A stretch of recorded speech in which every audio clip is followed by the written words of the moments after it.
everybody, it's Aaron back from Screen Stars, and I'm here once again to do another review for Geek Legion of Doom. And today I'm here to review the 2020 horror film Tokoloshe, An African Curse, a film that is co-written and directed by Richard Green, and it stars lots of wonderful people whose names I am not going to try and pronounce because I'm sure I will butcher them.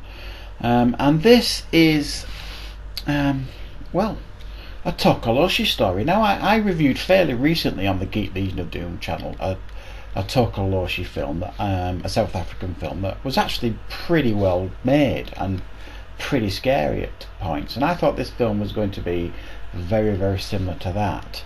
Now, I don't know much about the Tokoloshe, but I'm guessing it's some kind of South African urban myth or monster, creature, ghostly thing, whatever. And this film focuses on a young South African woman who is recalling her youth staying at this hotel, and the horrific events that happened at that hotel while she was there as a youngster. And that's basically the story that we get here. Now, I've got to say I was deeply disappointed with this film. It was definitely not what I expected, and essentially this film is a very cheap South African remake stroke rip-off of The Shining, and that's simply put what it is. It doesn't seem to have any connection to the Tokoloshe as far as I can tell. It almost feels like, like in the US you get cheap horror film churning out with the Amityville name all over it because everybody recognises that, the Amityville, and I think it feels a bit like that, this film, because it didn't seem to have any connection to the Tokoloshe at all. Certainly not from the one that I watched a few months ago and reviewed on the Geek Legion of Doom channel. They just didn't seem to be connected at all. It was basically a haunted hotel, this, and it was so blatantly copied from The Shining. They even had a little girl cycling down the corridor, very similar to, obviously, to The Shining. The family staying at this hotel, the father was a writer who is being manipulated and by these spirits, trying to manipulate him into hurting his family and all this kind of stuff. And it was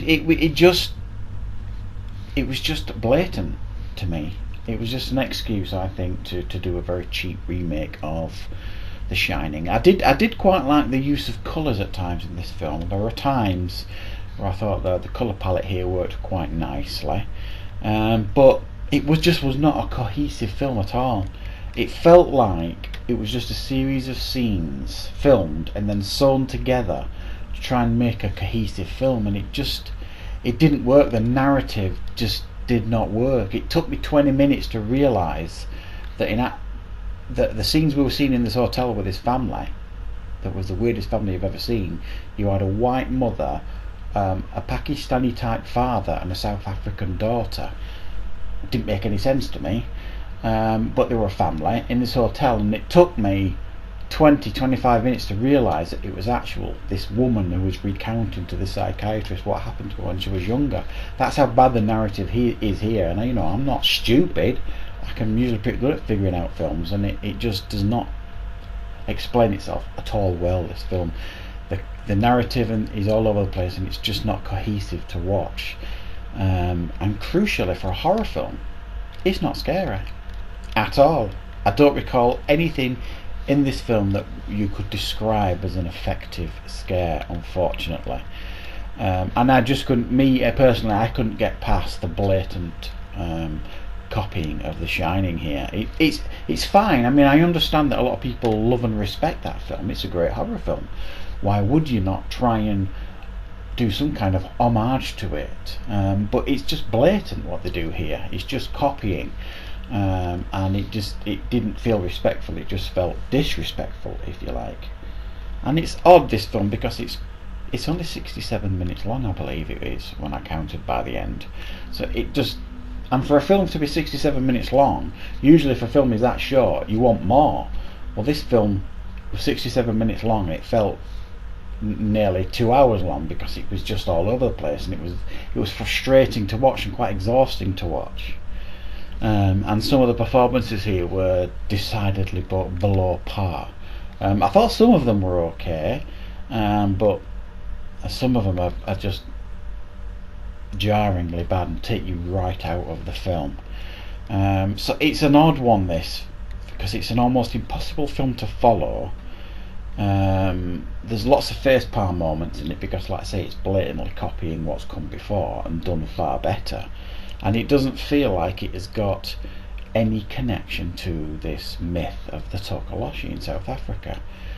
It's very, I mean, it's low budget. You watch this and you can tell completely that this is a low budget film. But low budget films, I mean, look, some of the most successful horror films of all time have been low budget. But if you can manage to put together a cohesive story, a well-paced narrative, and some genuine scares in a horror film, you can knock one up these days for next to nothing. And this, I think, fails on all levels as a horror film. So from my perspective, I'm going to give it a 3 out of 10.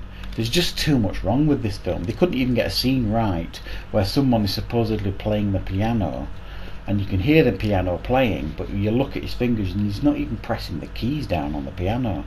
That's the kind of film that we're talking about here, and it's a frustrating film to watch.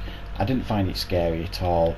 Has to be a 3 out of 10. I think it fails on most levels, this film, which is unfortunate, but they can't all be great, I suppose. So that is my review for Tokoloshe, An African Curse. Thank you very much for watching, and of course we'll see you back on Geek Legion of Doom very soon for more reviews.